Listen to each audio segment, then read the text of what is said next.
कि जुग जुगा जिया सुललना अरे भवनवा के भाग जागल हो ए कोलू जी ललना लाल होई हा ललना लाल होई हा फुलवा के मनवा में आस लागल हो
किधर है?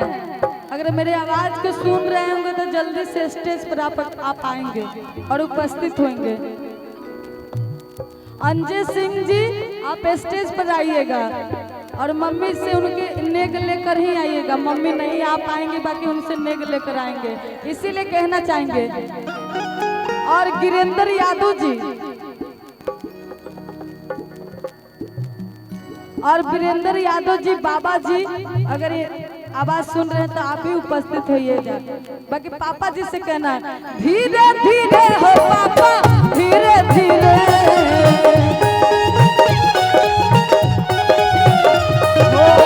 धीरे धीरे हो पापा, धीरे धीरे। गोलू जी धीरे धीरे हो पापा, धीरे धीरे। अब 50 टकिया ना पाना सौला लुटैया पापा, धीरे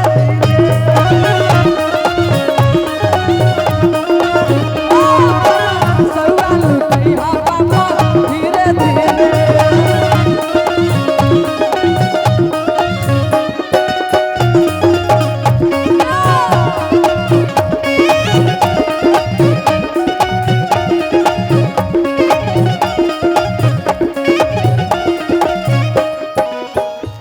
पूरा 500 पूरा कर जाइएगा अंकल जी। बाकी बड़े सुंदर भाव है, बताओ तो लड़का कहत काए आज के दिनवा सुहावना रातिया लुभावना हो।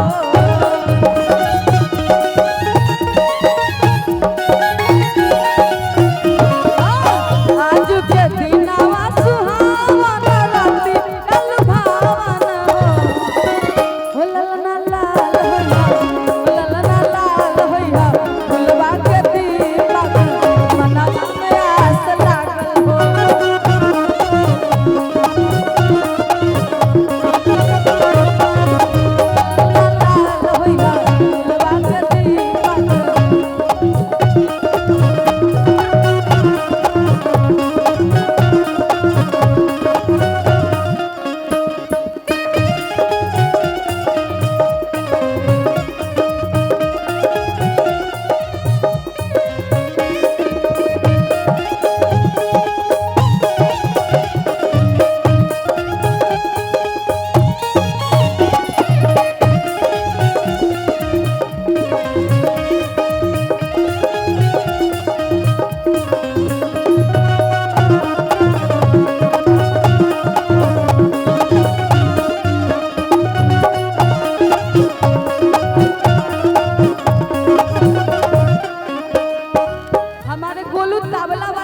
को अंकल जी और बढ़ा कर दीजिएगा, वो बड़ा मिजाजी इंसान है। तबला वाले भैया को बढ़ा दीजिएगा। बाकी बड़ी सुंदर भाव में। और तो बताओ तरीका है नकिया कहावे जैसे बाबूजी के आँखी या हमारी के हो।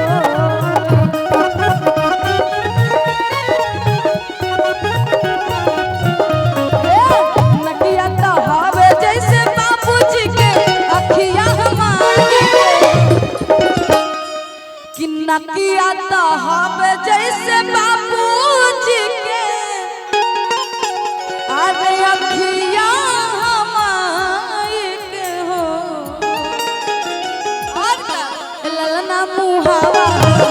ललना मुहावा जनवा शुरू जावा उठ सोहरा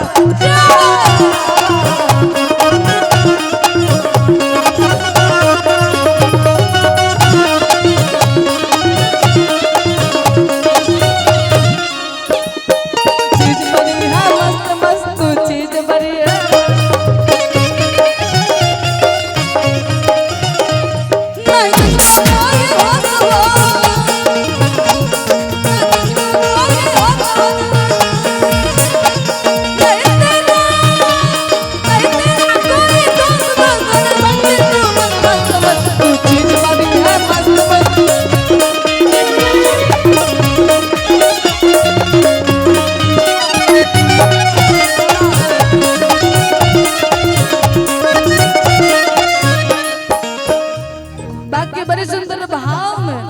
और तो बताओ तरीका ए आज के दिनवा सुहावना रात चल भावना हो।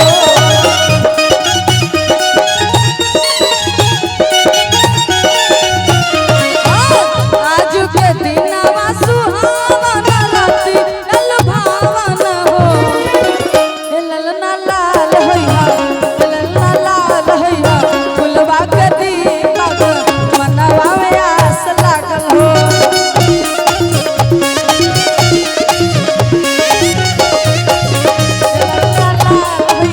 फुलवा के दीपक मनवा में आस लागल हो।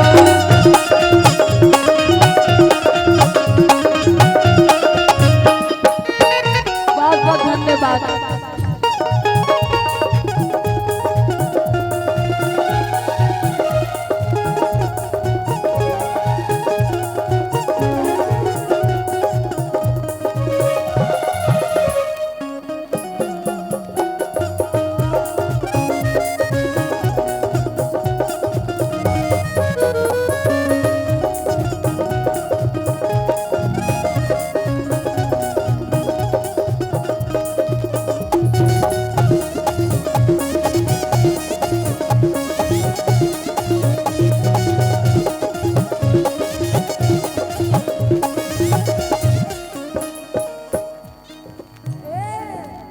नकिया कहावे जैसे बाबूजी के अखिया हमारी के हो।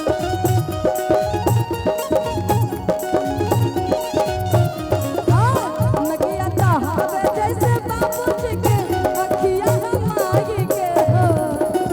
ललना लाल होइहा ललना लाल होइहा फुलवा के दीपक मनवा में आस लागल हो।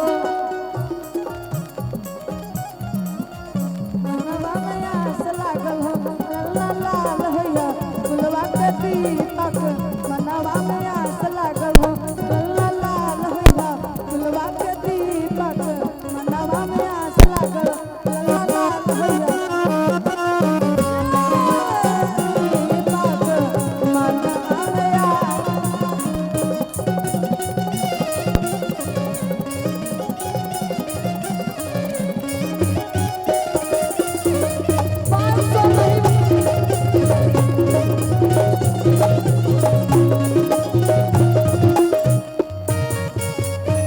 ₹551 दीजिए, पौआ लेकर जाइए।